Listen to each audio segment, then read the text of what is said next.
natin po yung gusto natin sa in the future.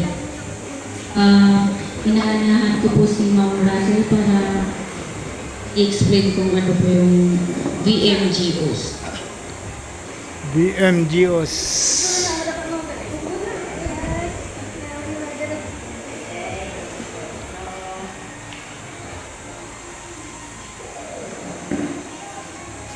Parang ayoko na pong mag-mic, maririnig naman po yung boses ko. Yes, very good.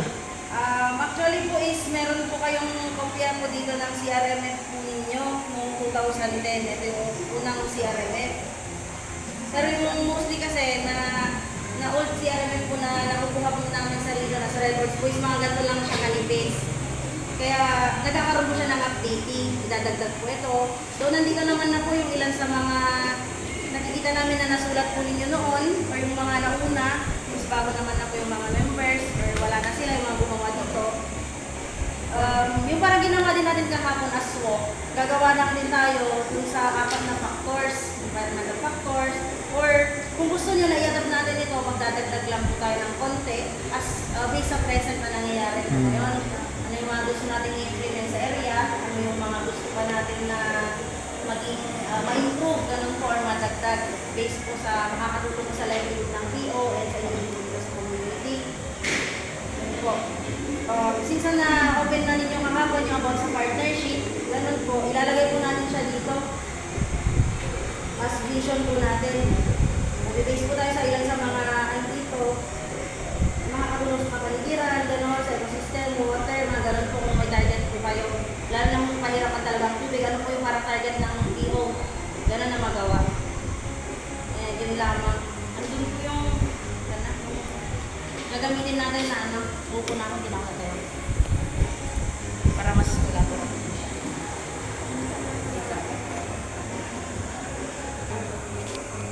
Sir, kung gusto yung magsulat. Sir. Hindi ako marunong magsulat, kahit nasulat. Sino gusto magsulat? Ay, si Ma'am pala, si Tres. Sasabihin na lang yung mga idea na pumapasok sa utak. Yung mga magandang magsulat ang magsulat. Kasi pag ako nagsulat, baka hindi makilala eh. Ay, sabihin ko na lang dito. Kasi yung mga unang nasulat po natin dito is sa environmental. Ito rito, Mrs. Katabay. Ito pang isang pwedeng magsulat. Ako ang pwede ko lang isulat. Numero.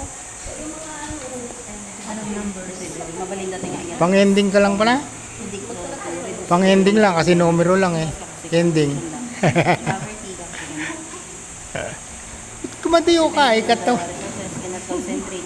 So, i-divert tayo suna into another sentence. The PO is, division of PO is to ma-lessen the geography poverty. Oh, well, guys, day. O, dito po. So, sa vision po natin is yung parang Lapit-lapit mga kaibigan at makinig kayo. magaling magsulat kahapon. Ay, si Madam, lapit lang po kayo dito para mas collaborative po yung kung tumatayo sa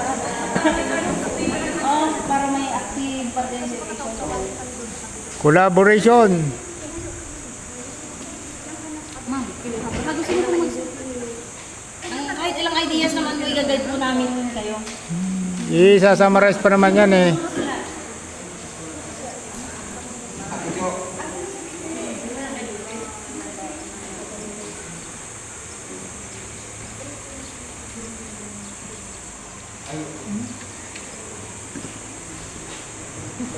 Meron pa po dito. Sir, baka kayo po, gusto niyo pong magsulat. Pangit nga ang sulat ko, hindi maintindihan eh. Ay, sige. Balik tayo po kasi yung gagawa ng meeting natin kung ano yung gusto natin mangyari. Sample yan, sample. Mission po natin, sige po.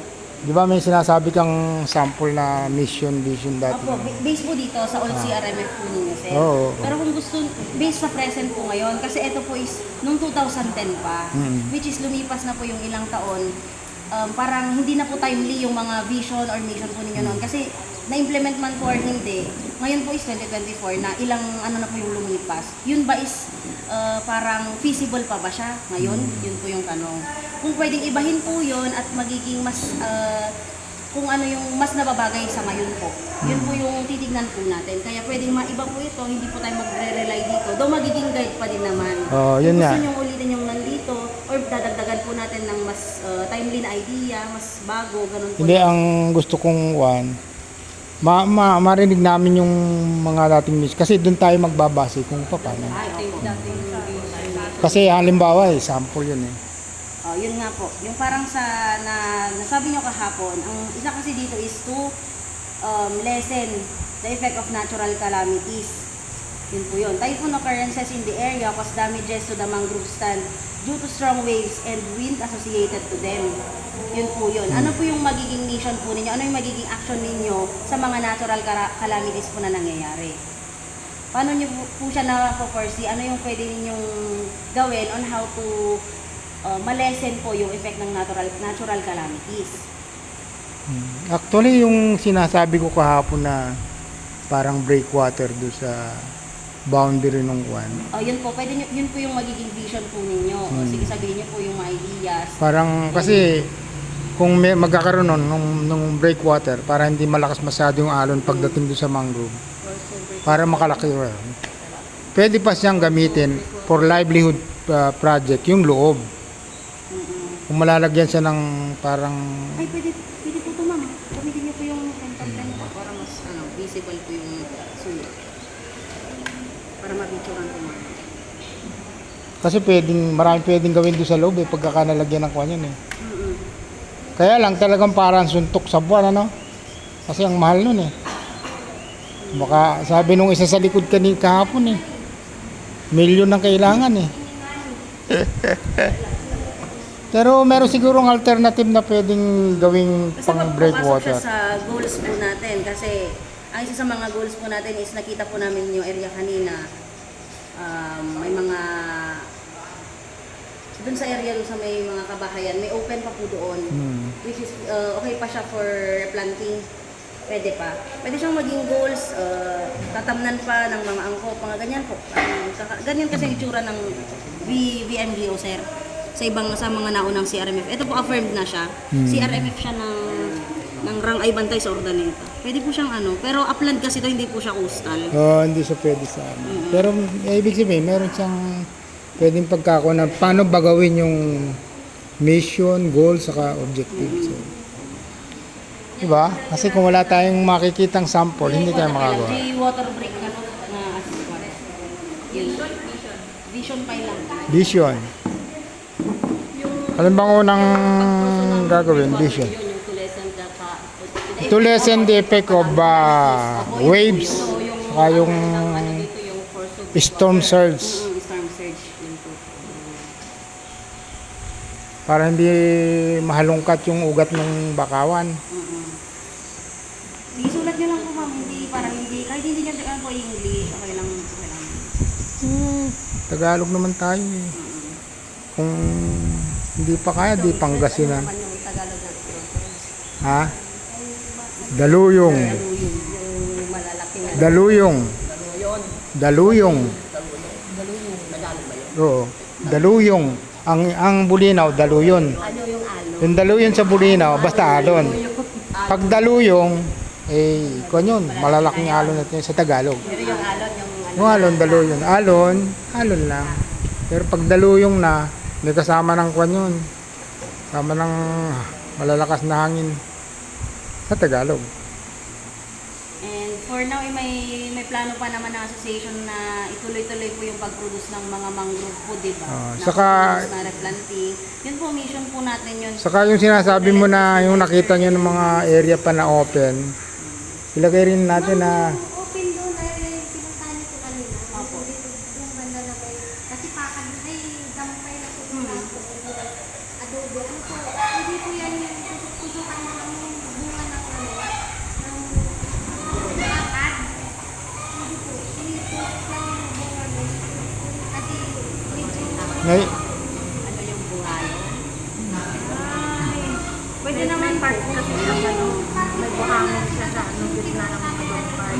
Talagang hindi na siya pupunta. Pwede yung tamnan. Yung matigas po talaga yung Remedyohan natin. adobe po lahat kasi. Remedyohan natin. Anong remedyo? Hukayin natin yung dampay. Yun kasi may part siya na may buhangin. Kaya nga, ang iniisip ko kasi doon, yung boundary doon sa mapa, bawat corner, lagyan ng isang mangrove, pero lalagyan ng parang fence. O, para magkaroon ng palatandaan, tapos lalagyan ng parang bakod yung mangrove para hindi mauga. Yun kahit na 3 unuun lang na gagawing parang pyramid ganon, para pag may dumating na sewage lalagpas. Kasi pag napalaputan ng sewage yung pakad, mamamatay talaga. Sige po sir, ano po, yung magiging ano niya.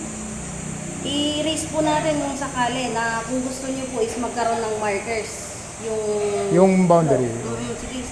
Pwede po natin na ano yan. Pero na-reserve na kasi yung area. Ang hindi ko lang alam na kung pwede po na magkaroon siya ng markers, lalo na doon sa ano, kung boya siguro kasi tubig na yung sir eh. Hindi. Gusto niyo para ma-identify lang kung saan yung... O kasi para yung mga intruder. Kasi akala nila, Oo, for hindi- security purpose hindi siya din project. ng, ano, ng tenure. hindi long run siguro kung matatadtad yun ng kwan, yung pinaka-boundary, matatadtad ng pakad. Yung kahit isa-isa lang na basta makasurvive siya. Sige po. Kasi pagka hindi yung pinitoktahan talaga yung dating ng alon doon sa kwan, walang mangyayari doon sa mamamatay yung bandang south. Kasi doon malakas yung alon.